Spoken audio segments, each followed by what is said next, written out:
Buenos días, hermanos. Dios les bendiga, Dios les guarde. La reflexión para hoy que me ha tocado, la he tomado de Primera de Corintios, el capítulo 12, el versículo 4 en adelante, y dice de la manera siguiente: en el nombre del Padre, el Hijo y el Espíritu Santo.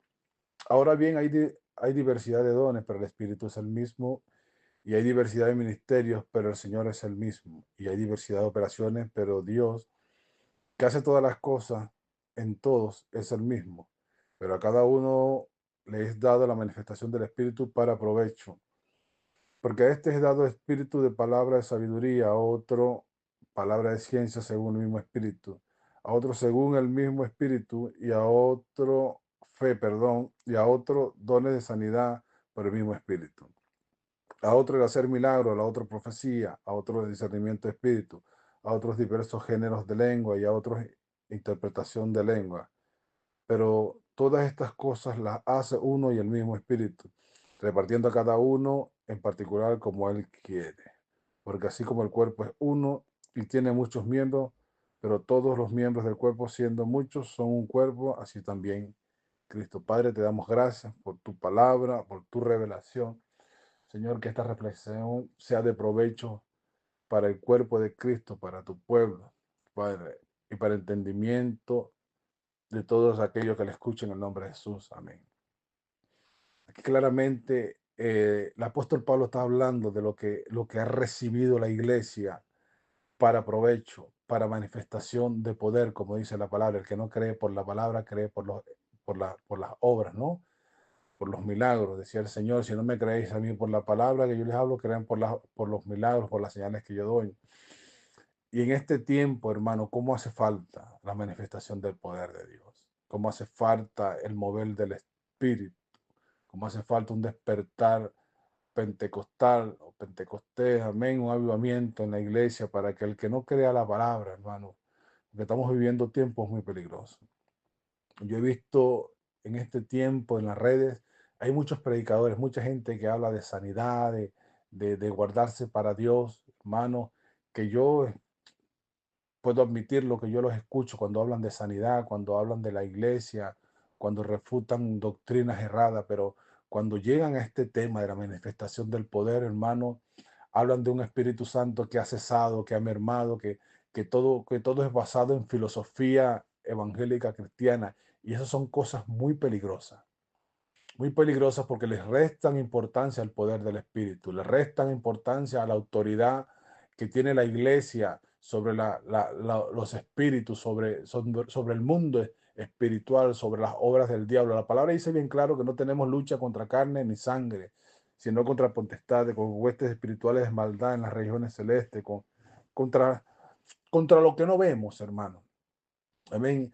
Pero lamentablemente esta tendencia, esta corriente filosófica que hay dentro de la iglesia le resta importancia a estas cosas y se basan simplemente en aquella palabra que dice 1 Corintios, el capítulo 13, que en parte conocemos y en parte profetizamos, pero lo que es en parte, esto se acabará. Entonces ellos basan eso simplemente, no dan fecha, no dan tiempo, simplemente dicen que estas cosas cesaron, el hablar en lengua, los dones extraordinarios, como dicen ellos, han cesado, pero eso no es lo que nos dice la palabra.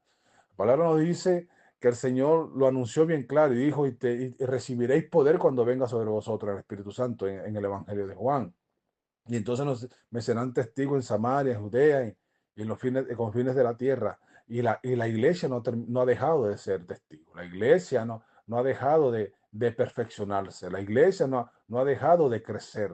La iglesia necesita esto porque es la confirmación de que el Espíritu Santo está en medio de nosotros. El Espíritu Santo no es simplemente un observador.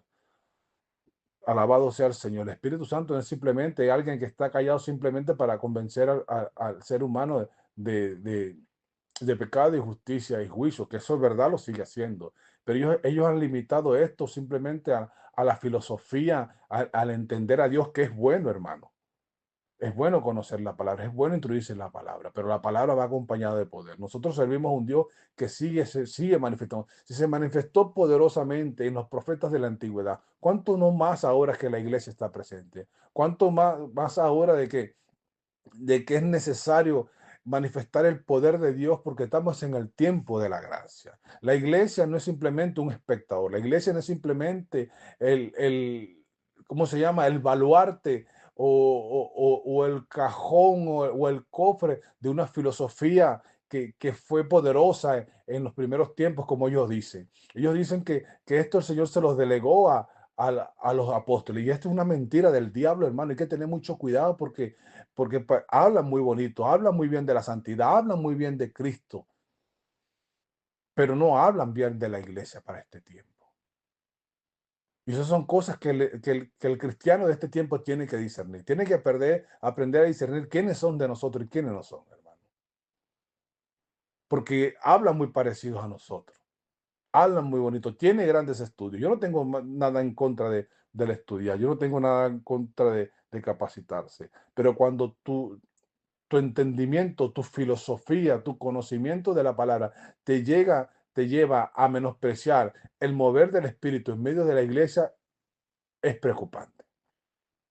Es preocupante porque mucha gente está siguiendo estas corrientes. Entonces se meten tanto en la filosofía que terminan adoptando cosas del mundo como las inclusiones, el humanismo, y eso son cosas muy, pero muy peligrosas, muy peligrosas. Yo en estos días escuchaba con mucha preocupación un predicador bautista, él es bautista, por cierto, está ahorita enfermo, él mismo anunció que está por partir de esta tierra, y él dice que la iglesia no tiene autoridad sobre el diablo, que la iglesia no puede atar a los demonios, que la iglesia, que el diablo y los demonios no tienen por qué obedecerte si tú los mandas a salir fuera.